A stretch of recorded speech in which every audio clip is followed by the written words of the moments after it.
جو آیت مقدسہ کا حصہ پڑھا ہے سورۃ حجرات ہے، آیت نمبر 2 ہے، اس کا حصہ آپ کے سامنے تلاوت کیا۔ اللہ کریم ارشاد فرما رہے ہیں، یا ایھا الذین آمنوا لا ترفعوا اصواتکم فوق صوت النبی، کہ اے ایمان والو اپنی آوازوں کو نبی کریم صلی اللہ علیہ وآلہ وسلم کی آواز سے اونچا نہ کرو۔ اپنی آوازوں کو نبی کریم صلی اللہ علیہ وآلہ وسلم کی آواز سے اونچا نہ کرو۔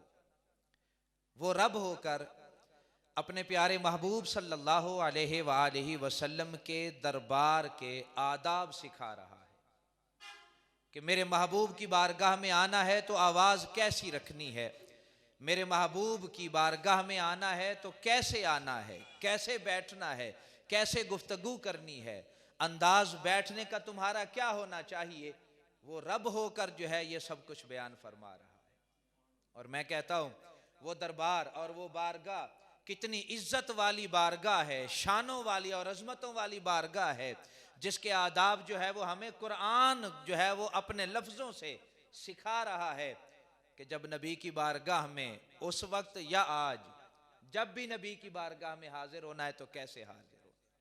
ادب پہلا کرینہ ہے محبت کے کرینوں میں۔ آج کیونکہ گفتگو کا عنوان ہی یہ ہے، اور یاد رکھیں ہر پیار کی ابتدا، ہر محبت کی ابتدا شروع ادب سے ہے۔ ہر پیار کی ابتدا ادب سے، اور ہر محبت کا آغاز جو ہے وہ ادب سے ہے۔ اگر ادب ہے تو پھر آپ کا پیار بھی ہے، اور اگر ادب نہیں ہے تو پھر پیار بھی کوئی نہیں، ادب نہیں ہے تو پھر محبت بھی کوئی نہیں۔ اگر ادب ہے تو پھر سب کچھ ہے۔ وہ کسی نے بڑے خوبصورت اور چند جملوں میں بات کی تھی کہ با ادب با نصیب اور بے ادب بے نصیب۔ جو کچھ بھی ملا ہے ادب سے ملا ہے، جو کچھ بھی ملتا ہے وہ ادب سے ملتا ہے۔ اور آپ کے میرے کریم آقا صلی اللہ علیہ وآلہ وسلم کا تو فرمان مبارک یہ ہے کہ الدین کلو ادب، کہ دین سارے کا سارا ادب کا نام ہے، سارے کا سارا دین ادب ہے۔ اور اگر ادب درمیان سے نکال دیا جائے تو پھر پیچھے کچھ بھی نہیں بچتا۔ وہ ہمارے ایک خطیب بڑا خوبصورت جملہ کہا کرتے ہیں، وہ کہتے ہیں کہ اگر کوئی مجھ سے پوچھے نا اور میں کہوں کہ ہمارا دین ہے کیا، تو دین کیا ہے، ادب سے شروع ہوتا ہے اور ادب پر ہی دین مکمل ہو جاتا ہے۔ اس کے بغیر تو بات ہی کوئی نہیں ہے۔ بے ادباں راہ مقصود نہ حاصل، بے ادبوں کو کبھی مقصود نہیں ملا کرتا۔ جس کو بھی مقصود ملا ہے، منزل ملی ہے، اور جس کو نے جو رب سے مانگا ملا ہے، پہلی شرط ادب ہے۔ حضور نبی کریم صلی اللہ علیہ وآلہ وسلم کے ایک صحابی ہیں حضرت ثابت بن قیس رضی اللہ تعالی عنہ۔ وہ ذرا اونچا سنا کرتے تھے تھوڑا سا۔ جو اونچا سننے والا ہے وہ یہی سمجھتا ہے کہ ہر بندہ ہی اونچا سنتا ہے۔ اب وہ اونچا سننے والے تھے تو وہ گفتگو جب کرتے تو ان کی آواز بھی ذرا اونچی ہوا کرتی تھی۔ اب بارگاہ رسالت میں صلی اللہ علیہ وسلم گفتگو چل رہی ہے، ان کی آواز اونچی ہو گئی، قرآن نازل، یہ آیت نازل ہو گئی۔ اب حضرت ثابت بن قیس رضی اللہ تعالیٰ عنہ یہ سمجھنے لگے کہ یہ آیت میرے حق میں نازل ہوئی ہے۔ گھر چلے گئے، گھر میں جا کے اپنے آپ کو گھر میں بند کر دیا، دروازے بند، گھر بند ہے۔ اب رو رہے ہیں، دن رات ایک ہی کام ہے کہ روئے جا رہے ہیں، روئے جا رہے ہیں کہ میری تو ساری زندگی کے اعمال برباد ہو گئے، میرے پلے تو کچھ بھی رہا نہیں۔ کیونکہ اللہ نے فرما دیا ہے کہ اگر آواز اونچی ہوئی تو ان تحبط اعمالکم وانتم لا تشعرون، کہ تمہارے سارے اعمال برباد ہو جائیں گے اور تمہیں خبر بھی نہیں ہوگی۔ تو میرے پلے تو کچھ بھی نہیں بچا، سب برباد ہو گیا۔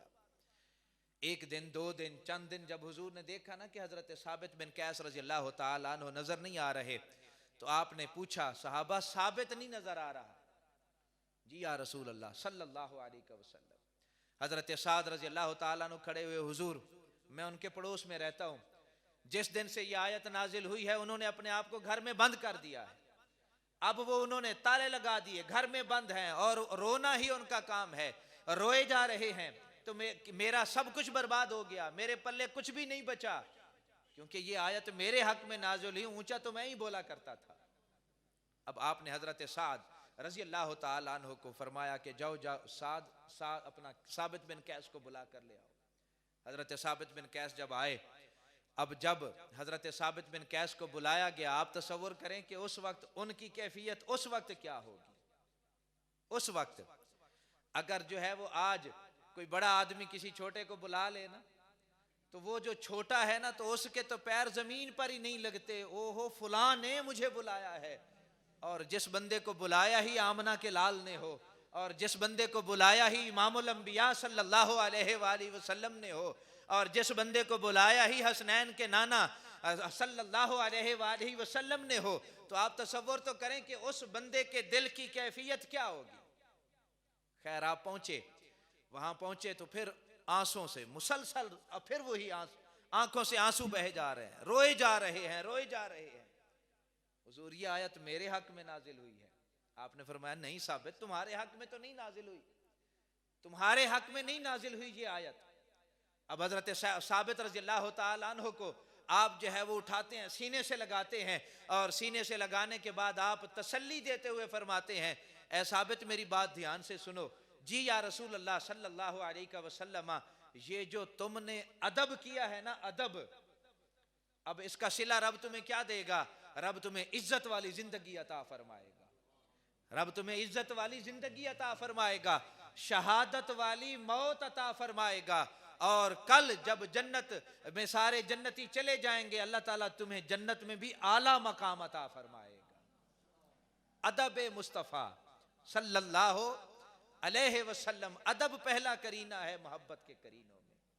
قرآن بھی ہمیں یہی سکھا رہا ہے، صحابہ بھی ہمیں اپنے عمل سے یہ سارا کچھ سکھا رہے ہیں، تابعین، تبع تابعین، اولیاء امت، کاملین امت، یہ سارے کے سارے ہمیں سکھا یہی رہے ہیں کہ سب سے بڑی قیمتی دولت جو بندے کے پاس ہے وہ ادب کی دولت ہے۔ ادب ہے تو سب کچھ ہے، اور اگر ادب نہیں ہے تو پھر بندے کے پاس کچھ بھی نہیں ہے۔ جب حضور نبی کریم صلی اللہ علیہ وآلہ وسلم آپ حدیبیہ کے مقام پر تشریف فرما تھے نا، تو حدیبیہ کے مقام پر عروہ بن مسعود کو قریش مکہ نے بھیجا کہ جاؤ ذرا مسلمانوں کی صورتحال کا جائزہ لے کر آؤ کہ وہاں پر کیا صورتحال ہے۔ اب عمرہ کرنے کے لیے کریم آقا تو عمرہ کرنے کی نیت سے آئے ہوئے ہیں، صحابہ بھی ساتھ ہیں۔ اب وہاں پر جو ہے وہ جب عروہ بن مسعود آیا اور آ کر اس نے دیکھا کہ صحابہ کی محبت اور ادب کی یہ کیفیت ہے کہ اگر حضور اپنا لعاب مبارک بھی منہ سے نکالتے ہیں تو صحابہ وہ لعاب مبارک جو ہے اپنے ہاتھوں کے اوپر لیتے ہیں، مل لیتے ہیں، جسموں پر مل لیتے ہیں، وہ لعاب مبارک بھی نیچے نہیں گرنے دیتے۔ اگر بال مبارک کٹواتے ہیں تو صحابہ ایک بال بھی نیچے نہیں گرنے دیتے، اور اگر آپ جو ہے وہ وضو فرماتے ہیں تو پانی کا کوئی قطرہ صحابہ نیچے نہیں گرنے دیتے۔ عروہ بن مسعود واپس آتا ہے، قریش مکہ پوچھتے ہیں کہ بتاؤ تم گئے تھے کیا بنا؟ تو عروہ بن مسعود کہنے لگا کہ اگر میری بات مانتے ہو تو میں کہتا ہوں ان لوگوں سے کبھی بھی جنگ نہ کرنا، تمہارے بس کی بات ہی نہیں ہے ان لوگوں سے جنگ کرنا۔ عروہ بن مسعود نے اس وقت جو منظر کشی کی نا، تو عروہ بن مسعود نے یہ نہیں کہا کہ میں ان کو دیکھ کے آیا ہوں وہ بڑے بہادر لوگ ہیں، میں ان کو دیکھ کے آیا ہوں کہ وہ جب نیزہ پھینکتے ہیں تو ان کا کوئی وار خطا نہیں جاتا، میں ان کو دیکھ کے آیا ہوں کہ جب وہ تلوار چلاتے ہیں تو تلوار کی ضرب اتنی کاری ہوتی ہے کہ جو سامنے ہوتا ہے اس کے ٹکڑے ٹکڑے ہو جاتے ہیں۔ عروہ بن مسعود نے یہ ان باتوں میں سے کوئی بات نہیں آ کر کی۔ عروہ بن مسعود نے آ کر بات ایک ہی کی ہے کہ میں جو ان لوگوں کے ادب کا حال دیکھ کے آیا ہوں کہ جو لوگ اپنے نبی کے لعاب کو نیچے نہیں گرنے دیتے، وہ جب تمہارے ساتھ مقابلہ کریں گے تو تمہارا حشر کیا کریں گے؟ تمہارا حشر کیا کریں گے؟ وہ ان لوگوں سے مقابلہ نہ کرو۔ صحابہ کی پہلی اور آخری بات یہی تھی کہ ادب سے بات شروع ہوتی تھی اور ادب پر ہی بات ختم ہوتی تھی۔ اگر ادب ہے تو بندے کی ساری عبادتیں قبول ہیں، اور اگر ادب نہیں ہے تو پھر بندے کا کچھ بھی قبول نہیں ہے۔ اگر ادب ہے تو پھر بندے کو جو ہے وہ سکون ہی سکون ہے، اور اگر ادب نہیں ہے تو پھر بندہ بے سکونی کے عالم میں ہے۔ آپ سے میں کہتا ہوں آج معاشرے کا یہ دکھڑا ہے نا کہ معاشرہ بے سکون ہو گیا ہے، گھر گھر میں بے سکونی ہے، اجتماعی طور پر بھی اور انفرادی طور پر بھی بے سکونی ہے۔ لیکن یہ بے سکونی آخر ہے کیوں؟ باپ اگر ساری رات جو ہے وہ رو رو کر رات گزار رہا ہے تو آخر اسے یہ بے سکونی کہاں سے ملی؟ باہر سے تو نہیں ملی، اس کو گھر سے بے سکونی ملی ہے۔ اور وہ گھر سے بے سکونی کہاں سے ملی؟ کسی اور کی طرف سے نہیں، اپنی اولاد سے بے سکونی ملی۔ آج اگر بیٹے کا نظریہ یہ بن جائے کہ میں اچھا کپڑا لے کر باپ کو دے دوں تو میرا باپ جو ہے وہ سکون میں آ جائے گا، اور اگر میں جو ہے وہ اچھا کھانا اپنے باپ کو کھلاؤں تو میرا باپ سکون میں ہوگا۔ اگر آج بیٹا یہ کہے کہ میں بے شک باپ کی بات مانوں یا نہ مانوں لیکن اچھی گاڑی لے کر میں اپنے باپ کو دے دوں تو میرا باپ جو ہے وہ سکون کے اندر آ جائے گا۔ ان چیزوں کے اندر سکون نہیں رکھا، اگر سکون رکھا ہے تو صرف اور صرف بیٹے کے ادب کے اندر رکھا، بیٹے کے ادب میں سکون رکھا ہے کہ بیٹا باپ کو کچھ بھی نہ دے، نہ کپڑے لے کر دے، نہ اچھا کھانا کھلائے، نہ بنگلہ بنا کر دے، نہ گاڑی لے کر دے، بیٹا کچھ بھی نہ کرے، بیٹا صرف یہ کہے کہ ابا جان جو آپ کا حکم ہے میرا سر تسلیم خم ہے، جو آپ کی بات ہے میں اس کے سامنے میں بول بھی نہیں سکتا۔ اس باپ کے لیے یہ زندگی، یہ دنیا جو ہے وہ جنت بن جاتی ہے۔ اور یاد رکھیں آج ہم اپنے دوستوں کے لیے اپنے باپ کی بے ادبی کرتے ہیں، اپنے دوستوں کے لیے، اپنے یاروں کے لیے آج اپنے گھر کا سکون برباد کرتے ہیں۔ کیا ہے جی، میرا یار بڑا پڑھا لکھا ہے اور میرا باپ تو پڑھا لکھا ہی نہیں، میرا باپ تو سادہ سا ہے، میرے باپ کو تو کچھ آتا ہی نہیں۔ تیرا باپ پڑھا لکھا ہے یا نہیں؟ تیرے باپ کو کچھ آتا ہے یا نہیں؟ تیرا باپ سادہ کپڑے پہنتا ہے یا جیسے بھی پہنتا ہے، لیکن یہ تو یاد رکھ اللہ اور اس کی رسول کی جو رضا ہے وہ تیرے باپ کی رضا میں ہے، وہ تیرے باپ کی رضا میں ہے۔ اگر تو باپ کو سب کچھ دے اور باپ کا ادب نہ کرے تو سمجھو تو نے باپ کو کچھ بھی نہیں دیا، کچھ بھی نہیں دیا۔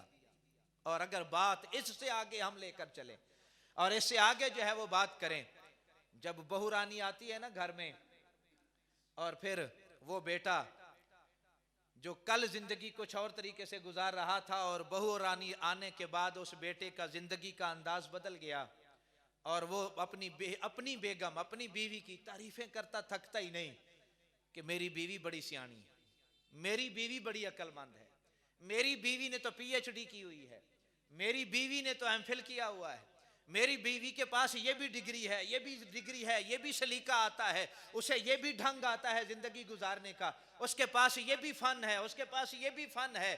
آج بیٹا صرف اس بیوی کی تعریفیں کرتے کرتے تھک گیا، اور اپنی ماں کے سامنے بھی بیٹھتا ہے تو تعریفیں اپنی بیوی کی کر رہا ہوتا ہے۔ آپ ذرا خود تصور کریں، جس ماں نے جمع ہے، جس ماں نے جنا ہے، جس ماں نے پالا ہے، جس ماں نے پرورش کی ہے، جس ماں نے دکھ جھیلے ہیں، آج جب اس ماں کا ادب چھوڑ کر بیوی کا ادب کیا جا رہا ہے تو آپ ذرا تصور کریں کہ ماں کتنی بے چینی میں ہے، اور وہ ماں کتنے دکھوں میں ہے، اور وہ ماں کتنے اضطراب میں ہے۔ یاد رکھ کہ بے شک تیری بیوی پڑھی لکھی ہے، اس کے پاس بڑی ڈگریاں ہیں، لیکن جنت آج بھی اللہ اور اس کے رسول نے تیری ماں کے قدموں کے نیچے رکھی ہے۔ جنت تیری ماں کے قدموں کے نیچے ہے۔ بیوی تیری بڑی پڑھی لکھی ہے، وہ بڑی سمجھدار ہے، اگر تو ماں کا بے ادب ہو گیا تو پھر تیرے پلے کچھ بھی باقی نہیں بچے گا، اگر تو باپ کا بے ادب ہو گیا تو پھر تیرے پلے کچھ بھی نہیں بچے گا۔ ہمارا دین تو وہ ہے جو ہمیں وضو کرنے کے آداب بتاتا ہے، کھانا کھانے کے آداب بتاتا ہے، مسواک کرنے کے آداب بتاتا ہے، ہمیں غسل کرنے کے آداب بتاتا ہے کہ بھئی غسل تو ہر کوئی کر سکتا ہے، لیکن غسل کرنے کا ادب والا جو طریقہ ہے وہ یہ ہے، کھانا کھانے کا جو ادب والا طریقہ ہے وہ یہ ہے، اور زندگی گزارنے کا جو ادب والا طریقہ ہے وہ یہ ہے۔ جب ہم یہ سارے آداب چھوڑ دیں گے اور پھر ہم کہیں کہ میں سکون کی زندگی گزاروں، نہیں گزار سکتا۔ سکون ادب سے جڑا ہوا ہے، ادب سے۔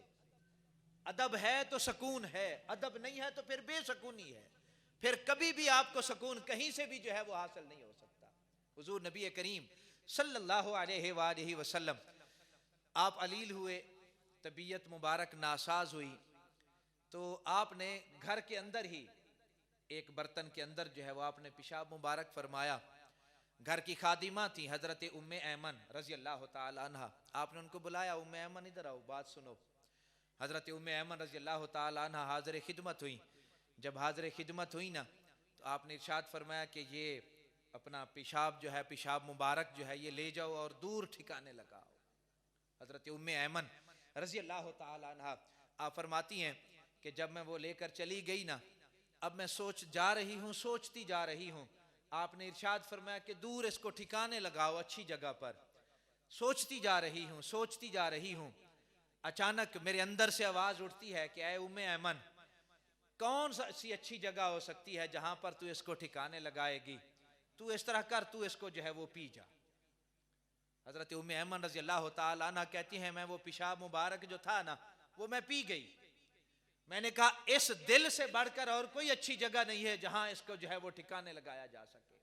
میں واپس آئی نا تو حضور نے مجھے دیکھا اور مجھے دیکھ کر مسکرائے اور مجھ سے پوچھا ام ایمن ٹھکانے لگا آئی ہو؟ میں نے عرض کی جی یا رسول اللہ ٹھکانے لگا آئی ہوں۔ کہاں ٹھکانے لگایا ہے؟ پی آئی ہو؟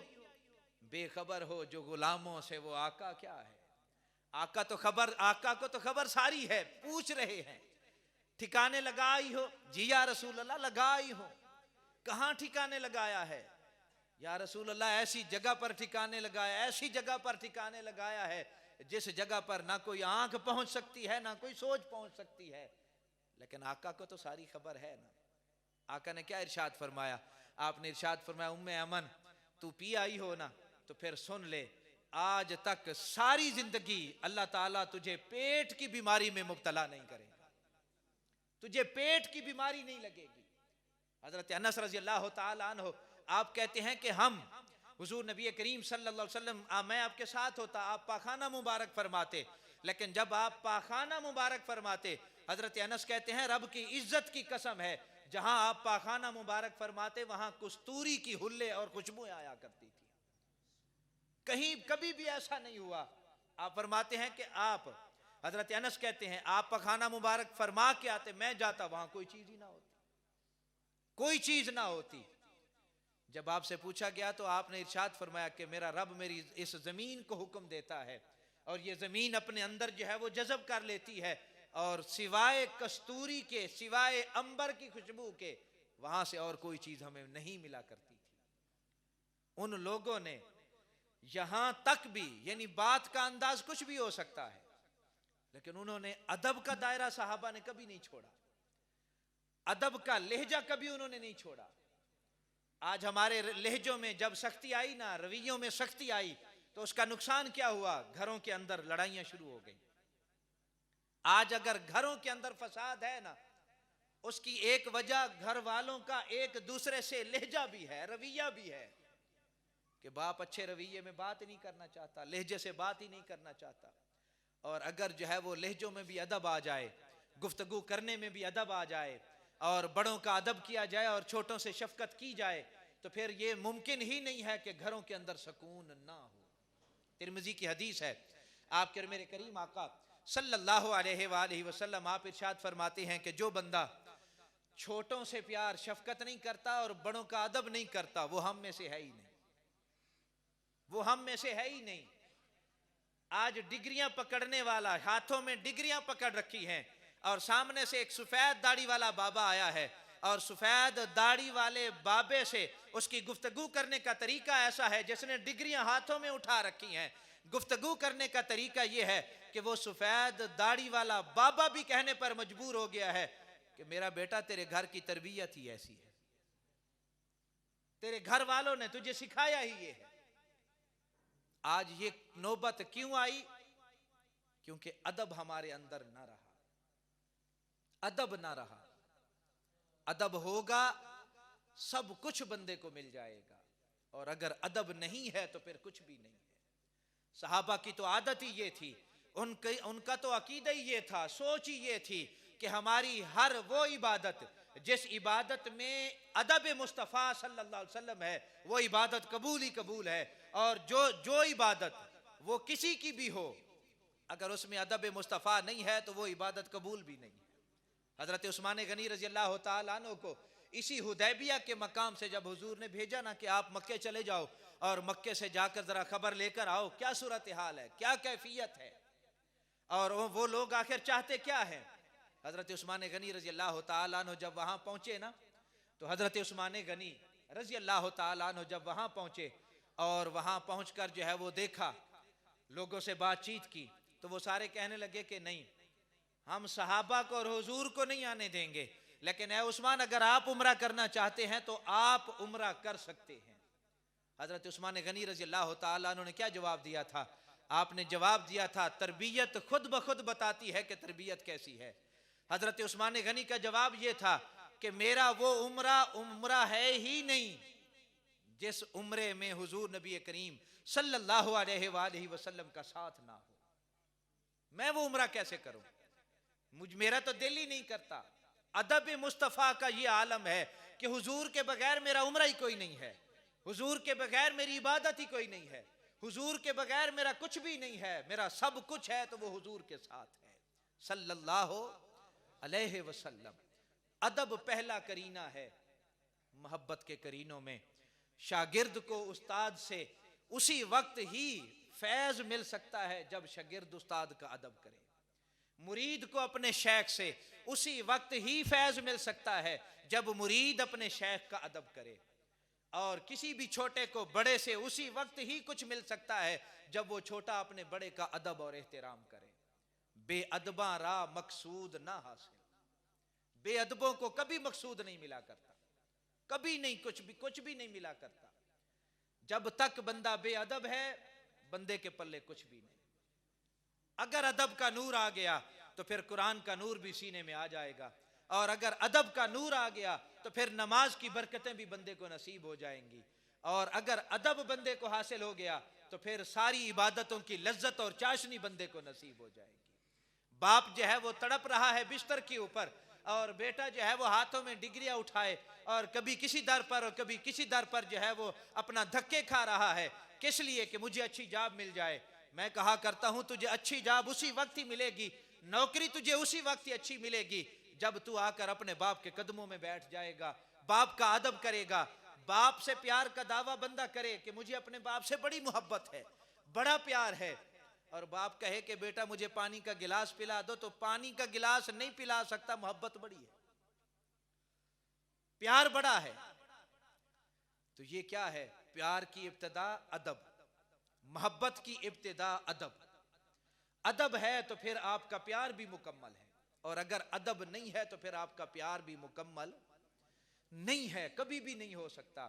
حضرت انس رضی اللہ تعالیٰ عنہ آپ تو فرمایا کرتے تھے کہ بندے کا کوئی بھی عمل جو ادب سے خالی ہو وہ رب کی بارگاہ میں مقبول ہے ہی نہیں۔ کوئی بھی عمل جو ادب سے خالی ہو وہ اللہ کی بارگاہ میں قبول ہے ہی نہیں۔ رب کو عمل بھی وہ پسند ہے جس عمل میں ادب شامل ہو، رب کو عمل بھی وہ عزیز ہے جس عمل میں ادب جو ہے وہ شامل ہو۔ صحابہ نے کبھی بھی کسی بھی معاملے میں بے ادبی کا، میں کہتا ہوں بے ادبی کی سوچ آنا یہ بھی دور کی بات ہے۔ ہمارے اسلاف، ہمارے بزرگ، ہمارے اکابر، ان کی زندگیوں کو آپ اٹھا کر دیکھ لیں، ہر ایک نے جو کچھ بھی پایا ہے ادب کی وجہ سے پایا ہے، ادب سے ہی حاصل کیا ہے۔ حضرت جنید بغدادی علیہ رحمہ آپ فرماتے ہیں کہ میرے شیخ تھے حضرت سری سختی علیہ رحمہ، میرے شیخ تھے، میرے ماموں بھی تھے رشتے میں۔ تو ایک دن وہ کعبہ شریف تشریف لے گئے، اوراد و وظائف یعنی ورد پڑھتے پڑھتے وظیفے کرتے کرتے جو ہے تھک گئے، انہوں نے اپنی ٹانگیں جو تھیں وہ پھیلا دی، پاؤں پھیلا دیے، وہ ٹانگیں پھیلائیں نہ پاؤں پھیلائے، تو آواز آئی کہ اے سری، کیا کسی بادشاہ کے سامنے بھی ایسے بیٹھنا پسند کرتے ہو؟ کیا کسی بادشاہ کے سامنے بھی ایسے بیٹھنا پسند کرتے ہو؟ وہ کہتے ہیں جیسے ہی آواز آئی نا، میں نے فوراً اپنے پاؤں سمیٹے، اپنی ٹانگیں ٹھیک کی اور ہاتھ جوڑ کر رب کی بارگاہ میں عرض کرنے لگا، الہی پروردگار، اے میرے کریم، بے ادبی ہو گئی، مجھے معافی عطا فرما دے، مجھے معافی عطا فرما دے۔ اور حضرت جنید بغدادی علیہ رحمہ فرماتے ہیں اس واقعے کے بعد حضرت سری سختی علیہ رحمہ 60 سال زندہ رہے، ان 60 سالوں میں میں نے ایک لمحے کے لیے بھی میں نے حضرت شیخ کو نہیں دیکھا کہ انہوں نے اپنے ٹانگیں جو ہیں وہ پھیلائی، ٹانگیں پھیلائی ہوں۔ آج ہمارے سامنے میں کہتا ہوں دلیل کے طور پر یہ بات رکھی جاتی ہے، وہاں پر تو قرآن کے ساتھ یہ سلوک ہوتا ہے، وہاں پر تو قرآن کو سر کے نیچے رکھ کے بندہ سو جاتا ہے، وہاں پر تو قرآن کو نیچے رکھ دیا جاتا ہے۔ آج ہمارے سامنے میں کہتا ہوں یہ دلیلیں وہاں کی باتیں کر کے دلیل دی جاتی ہے۔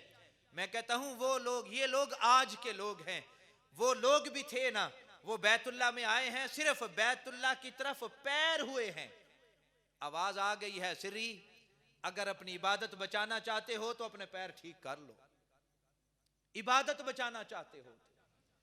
آج اگر یہ باتیں حقیقت میں اور یہ سچی ہوتی کہ قرآن کو نیچے رکھ دو، خیر ہے کوئی بات نہیں، میں کہتا ہوں وہ قرآن حلق سے اوپر تو ہوگا، لیکن وہ قرآن من میں جو ہے وہ کبھی بھی نور کے اپنا چراغ نہیں روشن کرے گا۔ جس قرآن کے ساتھ یہ سلوک ہو کہ قرآن کو سر کے نیچے رکھ کر سو جائے بندہ، قرآن جو ہے وہ نیچے رکھ کے بندہ جو ہے وہ مستی میں مست ہو، اور جہاں دیکھا ہے اپنی آنکھوں سے، جہاں جوتے پڑے ہوتے ہیں وہیں قرآن بھی وہ لوگ رکھ کے چلے جاتے ہیں، استغفر اللہ، اپنی آنکھوں سے دیکھا ہے، جوتے پڑے ہوئے ہیں قرآن رکھ کے چلے گئے، انہیں پرواہ ہی کوئی نہیں ہے، اور وہ اس قرآن کو ایک عام کتاب سمجھتے ہیں جس طرح باقی کتابیں ہیں۔ لیکن یہ قرآن تو وہ ہے جو کتاب انقلاب ہے، یہ قرآن تو وہ ہے کہ گھر میں ہو تو گھر میں رحمت کے فرشتے قرآن کی وجہ سے نازل ہو رہے ہیں، گھر میں قرآن کی تلاوت ہو تو اللہ کی رحمت جو ہے وہ گھر پر نازل ہو رہی ہے، قرآن کی تلاوت ہو رہی ہے۔ اس قرآن کو جس نے سینے سے لگایا ہے اللہ نے اس کے سینے کو جو ہے وہ عرش سے بھی اعلیٰ بنا دیا ہے۔ اس قرآن کے اوپر جس بندے نے عمل کیا ہے اللہ تعالیٰ نے اس کے مقام کو سدرہ سے بھی بلند کر دیا ہے، جس بندے نے قرآن کو سینے سے لگایا ہے۔ شرط یہی ہے کہ اس قرآن کا بھی ادب، قرآن کا بھی لحاظ، قرآن سے بھی پیار اور قرآن سے بھی محبت۔ شیخ ابو عبیدہ فرماتے ہیں، اس کو شیخ شہاب الدین سہروردی نے عوارف المعارف میں لکھا، وہ کہتے ہیں میں بھی اسی طرح ایک دن جو ہے وہ کعبہ شریف گیا، طواف کیا، طواف کے بعد اوراد و وظائف میں میں جو ہے وہ مصروف ہو گیا، اوراد و وظائف پڑھتے پڑھتے تھک گیا، انسان جو تھا تھکاوٹ ہو جاتی ہے، تھکاوٹ ہو گئی، میں بھی اسی طرح میں نے ٹانگیں پھیلائی اور ٹانگیں پھیلا کے بیٹھ گیا، ٹانگیں پھیلائی ہی تھی کہ اللہ کی ایک نیک بندی کا وہاں سے گزر ہوا، اور اس نے مجھے کیا کہا، وہ مجھے کہنے لگی شیخ شکل سے لگتے ہو کہ پڑھے لکھے ہو، الفاظ ذرا سننے والے ہیں، شیخ شکل سے لگتے ہو، حلیے سے لگتے ہو کہ پڑھے لکھے ہو، علم ہے تمہارے پاس؟ آپ کہتے ہیں میں نے اسے کہا ہاں پڑھا لکھا ہوں، چند کتابیں میں نے بھی پڑھی ہیں۔ پھر وہ کہنے لگی پڑھے لکھے ہو، علم بھی ہے، لیکن یاد رکھو یہ جو تمہارا عمل ہے نا، تمہارا علم تمہیں نہیں بچائے گا، اگر تم ایسے ہی بیٹھے رہے جیسے بیٹھے ہو، اپنی ٹانگیں ٹھیک کر لو ورنہ رب کے دفتر سے تمہارا نام کاٹ دیا جائے گا۔ بے ادبی، بے ادبی بندے کو میں کہتا ہوں عرش سے اٹھا کے فرش پر پھینک دیتی ہے، اور ادب جو ہے یہ بندے کو فرش سے اٹھا کر عرش تک پہنچا دیتا ہے۔ یہ کیا ادب؟ اگر ہم ادب نہیں کریں گے تو حضرت عبداللہ بن مبارک علیہ رحمہ بہت بڑے بزرگ ہیں، آپ فرمایا کرتے تھے جب آپ سے کبھی بھی جو ہے وہ بات ہوتی تو آپ فرماتے تھے کہ ایک بندے کے پاس علم ہے اور اتنا علم ہے، اتنا علم ہے، اتنا علم ہے، حد ہی کوئی نہیں، اور ایک بندے کے پاس علم نہیں ہے لیکن اس کے پاس ادب ہے تھوڑا سا۔ ایک بندے کے پاس کیا ہے؟ علم ہے، اتنا علم، اتنا علم، اتنا علم، حد ہی کوئی نہیں، لیکن ادب نہیں اس کے پاس۔ ایک بندے کے پاس علم کوئی نہیں، کچھ بھی نہیں، صرف تھوڑا سا ادب ہے۔ حضرت عبداللہ بن مبارک علیہ رحمہ فرمایا کرتے تھے وہ بندہ جس کے پاس اتنا علم ہے جس کے علم کی حد ہی کوئی نہیں، انتہا ہی کوئی نہیں ہے، اتنا علم ہے اس بندے کے پاس، اس کا علم اس کو وہاں تک نہیں پہنچاتا جس بندے کے پاس تھوڑا سا ادب ہے، جہاں پر وہ ادب جو ہے وہ بندے کو پہنچا دیتا ہے۔ ادب پہلا کرینہ ہے، ادب محبت کے کرینوں میں۔ امام اعظم ابو حنیفہ علیہ رحمہ سب نے نام سن رکھا، پہلے بھی یقین ہو سکتا ہے آپ نے یہ بات جو ہے وہ سنی ہو۔ امام اعظم ابو حنیفہ علیہ رحمہ بیٹھے ہیں، سبق پڑھا رہے ہیں اپنے شاگردوں کو، مسند کے اوپر بیٹھے ہیں اور مسند لگا کر جو ہے وہ سامنے سارے جو ہے وہ شاگرد بیٹھے ہیں، اب وہ جو شاگرد بیٹھے ہیں، شاگرد کتابیں کھلی ہوئی ہیں، تحقیق ہو رہی ہے، مسائل جو ہے نئے نئے مسائل ڈھونڈے جا رہے ہیں، اتنے میں جو ہے وہ اسی حویلی میں نا ایک چھوٹا سا بچہ اندر داخل ہوتا ہے گیند پکڑنے کے لیے۔ اب وہ گیند پکڑنے کے لیے وہ بچہ جیسے ہی اندر داخل ہوا نا، تو امام اعظم ابو حنیفہ علیہ رحمہ نے اس بچے کو دیکھا تو ہاتھ باندھ کر کھڑے ہو گئے، ایسے ہاتھ باندھ کر کھڑے ہو گئے۔ اب کتابیں جو سامنے پڑی تھی، کتاب کوئی ادھر گری کوئی ادھر گری، شاگرد حیران ہوئے کہ آخر ہوا کیا، وہ کون آیا ہے جس کی وجہ سے جو ہے وہ حضرت امام اعظم جو ہاتھ باندھ کے کھڑے ہو گئے۔ اب وہ بچہ جب تک وہاں رہا، امام اعظم ہاتھ باندھ کر کھڑے رہے۔ وہ بچہ وہاں سے گیند پکڑی چلا گیا، تھوڑی دیر آپ بیٹھ گئے، پھر سبق شروع ہوا ہی تھا کہ وہ بچہ پھر آ گیا، پھر گیند اٹھانے کے لیے آیا، تو پھر جیسے ہی آیا تو امام اعظم ابو حنیفہ پھر کھڑے ہو گئے ہاتھ باندھ کر، پھر کھڑے ہیں، ایک دفعہ، دو دفعہ، تین دفعہ، جب 5-6 دفعہ یہ معاملہ ہوا نا، تو جو شاگرد ہوتے ہیں ان میں سے کچھ بے باک بھی ہوا کرتے ہیں، تو ان شاگردوں میں سے ایک شاگرد نے کہا حضرت کون ہے وہ بچہ؟ وہ چھوٹا سا بچہ ہے، وہ اپنا اس کا تو کام ہے کھیلنا، وہ کھیل رہا ہے، وہ پتہ نہیں کتنی دفعہ آئے گا کتنی دفعہ جائے گا، آپ اس چھوٹے بچے کی وجہ سے جو ہے وہ بار بار کھڑے ہوتے ہیں، تو ہمارے سبق میں تحقیق میں حرج ہو رہا ہے، تو آپ تشریف رکھیں، اس کو آنے دیں جانے دیں۔ تو حضرت نے جواب دیا، آپ نے امام اعظم ابو حنیفہ علیہ رحمہ، آپ فرمانے لگے تمہیں پتہ ہے کہ وہ کون ہے؟ جس بندے سے میں نے علم حاصل کیا ہے نا، اس کے بیٹے کا وہ بیٹا ہے، اس کا بھی بیٹا نہیں، اس کے بیٹے کا وہ بیٹا ہے جس سے میں نے علم حاصل کیا ہے، اور آج مجھے جو ہے اپنے استاد کا ادب جو ہے مجبور کر رہا ہے کہ میں اس بچے کے لیے کھڑا ہو جاؤں۔ جنہوں نے کچھ حاصل کیا ہے نا، کچھ حاصل، انہوں نے زندگی ایسے گزاری ہے، انہوں نے ادب اس طریقے سے کیا ہے۔ حضرت خواجہ قمر الدین سیالوی علیہ رحمہ کے بارے میں جب میں مقالہ لکھ رہا تھا بیرا شریف میں، تو آپ کی سیرت کی کتاب پڑھنے کا جب موقع ملا نا، تو حضرت کی ایک مبارک عادت تھی کہ آپ کاغذ کا کوئی بھی ٹکڑا نیچے دیکھتے نا، تو حضرت خواجہ قمر الدین سیالوی علیہ رحمہ اس کو اٹھاتے، اور اس کو اٹھا کر جو ہے وہ اپنے پاس محفوظ کر لیتے۔ اب جب شاگردوں کو پتا چلا نا کہ حضرت جو ہے وہ کاغذ کا بھی ادب کرتے ہیں، کاغذ کا ادب کرتے ہیں، اتنا ادب، اب انہوں نے ایک دن کیا کیا، سبق پڑھنے کا پروگرام نہیں تھا، تو جب سبق پڑھنے کا پروگرام نہ ہو تو پھر 100 ہیلے بہانے شاگرد ویسے بنا لیا کرتے ہیں۔ اب انہوں شاگردوں نے کیا کیا کہ حضرت کے مبارک حجرے سے لے کر اور وہ جو اپنا تدریس کا حجرہ تھا وہاں تک انہوں نے سارے کاغذ بکھیر دیے، سارے کاغذ بکھیر دیے۔ اب حضرت جب اپنے حجرہ مبارک سے باہر نکلے نا، تو آپ نے دیکھا سارے کاغذ ہی کاغذ ہیں، ٹکڑے ٹکڑے سارے کاغذ کے۔ اب آپ وہاں بیٹھ گئے۔ ادب والے جو ہوتے ہیں ان کا انداز کچھ اور ہی ہوتا ہے، جو ادب والے ہوتے ہیں وہ زندگی کسی اور طریقے سے گزارنے والے لوگ ہوتے ہیں۔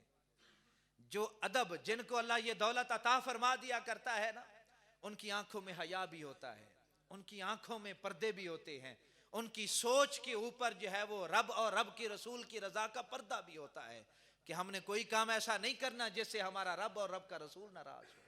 جو ادب والے ہوتے ہیں، اور جو بے ادب، جو یہ کہتے ہیں میرے پاس تو علم ہی بڑا ہے، میرے پاس تو پتہ نہیں کیا کچھ ہے، تو مجھے تو کسی چیز کی ضرورت نہیں ہے، وہ پھر جہاں کھڑے ہوتے ہیں وہیں کھڑے ہوتے ہیں۔ جو بے ادب لوگ ہوتے ہیں نا، جو اپنے علم پر مان کرنے والے، مان اپنے مال پر، اپنے جو ہے وہ گاڑیوں بنگلوں پر مان کرنے والے جو ہوتے ہیں نا، وہ جہاں کھڑے ہوتے ہیں وہیں کھڑے ہوتے ہیں، انہیں کچھ بھی حاصل نہیں ہوتا۔ اور ادب کرنے والا اگر کتا بھی ہو تو وہ اصحاب کہف کے ساتھ مل کر جنت کے اندر جو ہے وہ چلا جاتا ہے، ادب کرنے والا اگر۔ اب حضرت شیخ الاسلام جو سچی مچی شیخ الاسلام تھے، اب وہ شیخ الاسلام جو ہے وہ کیا ہے، اب وہ بیٹھ گئے، وہ کاغذ کے ٹکڑے سارے اکٹھے کرتے کرتے کرتے کرتے، اب کیا ہوا، وہ شام ہو گئی، وقت گزر گیا، اسباق کا جو وقت تھا وہ ختم ہو گیا۔ شام کو صرف شاگردوں سے صرف اتنا کہا کہ میرے بچوں آج مجھے بڑی مشقت میں ڈال دیا، آج مجھے بڑی مشقت میں ڈال دیا تم لوگوں نے۔ ایک عام کاغذ کا ادب کرنے والا، جو شخص ہے وہ کوئی عام شخص نہیں ہے، لاکھوں کی تعداد میں جس کے مرید ہیں، وہ ایک کاغذ کا ٹکڑا زمین کے اوپر گرا پڑا ہے تو وہ اس کی بھی بے ادبی سمجھتا ہے کہ اگر یہ زمین پر پڑا رہے۔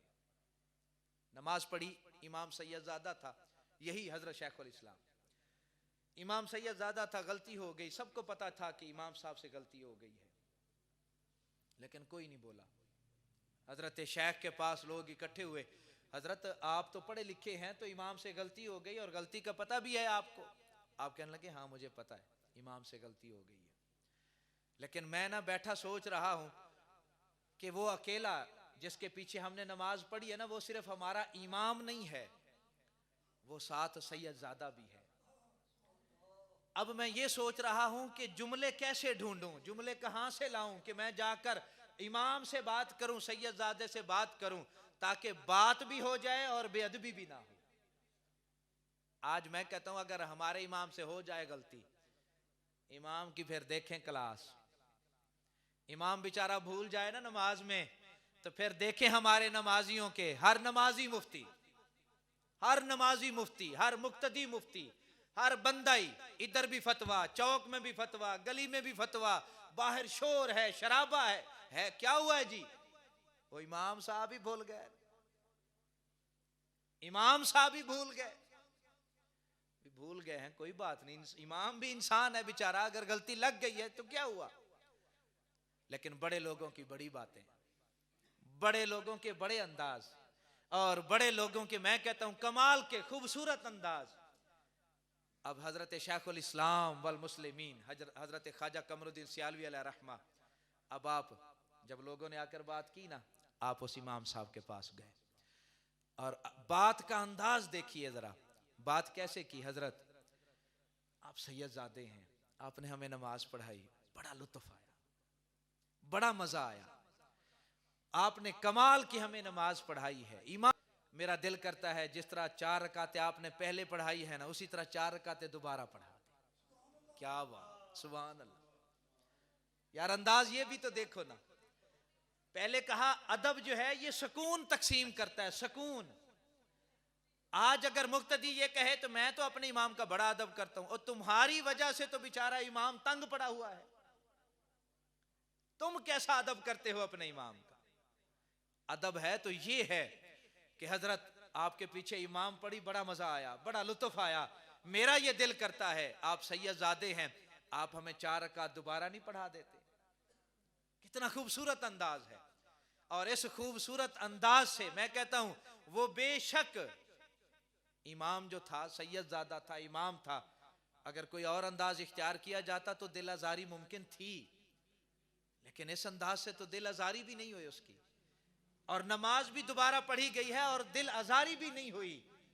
آج ہمیں بھی ضرورت ہے، آج ہم کسی کو اس لیے حقارت کی نظر سے دیکھ رہے ہیں کہ وہ چھوٹا ہے، کسی کو ہم ذلیل صرف اس لیے کر رہے ہیں کہ وہ کمزور ہے، کسی کو ہم صرف اس لیے جو ہے وہ اپنی حقارت کی نظر کا نشانہ بنا کے بیٹھے ہیں کہ اس کے پاس مال کم ہے۔ میرا دین، میرا اسلام اور آپ کے اور میرے کریم آقا صلی اللہ علیہ وسلم کی دی ہوئی شریعت کسی کو بھی حقارت کی نظر سے دیکھنے کی اجازت نہیں دیتی، وہ آپ کسی بھی وجہ سے۔ میرا دین درس دیتا ہے ادب کا، میرا دین درس دیتا ہے ادب کا، کہ اگر معاشرے میں تم سکون چاہتے ہو تو ایک دوسرے کا ادب کرنا شروع کر دو، معاشرہ خود بخود پرسکون ہو جائے گا۔ اگر تم اپنے گھروں میں جو ہے وہ سکون چاہتے ہو تو ایک دوسرے کو تم جو ہے وہ ایک دوسرے کا ادب کرنا شروع کر دو۔ بڑا جو ہے چھوٹا جو ہے وہ بڑے کا ادب کرے، اور بڑا جو ہے وہ چھوٹے سے شفقت سے پیش آئے، پھر دیکھنا گھروں میں کیسا سکون آتا ہے، کیسا سکون آتا ہے۔ آیت کا حصہ جو شروع میں پڑھا اس میں اللہ کریم نے ارشاد فرمایا، یا ایھا الذین آمنو، اے ایمان والو، لا ترفعوا اصواتکم فوق صوت النبی، اپنی آواز نبی کریم صلی اللہ علیہ وآلہ وسلم کی آواز سے اونچی نہ کرو۔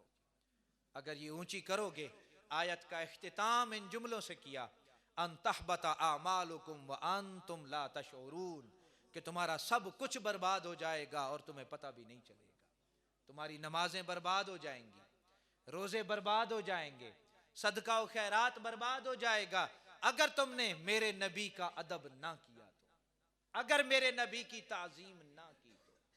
ادب یہ ہمارے دین کا حصہ ہے۔ اگر کوئی بندہ یہ کہے نا کہ ہم نے وہی کچھ کرنا ہے جو اللہ کے نبی نے فرمایا ہے، تو پھر سب سے پہلے اللہ کے نبی کا ادب سیکھو اور اس کے بعد وہ کرو جو اللہ کے نبی نے فرمایا ہے۔ سب سے پہلے اللہ کے نبی کا ادب ہے، تعظیم ہے اور تکریم ہے۔ اللہ تعالیٰ توفیق عمل عطا فرمائے اور ہم سب کو اللہ تعالیٰ دین کی سمجھ اور دین کا فہم جو ہے وہ نصیب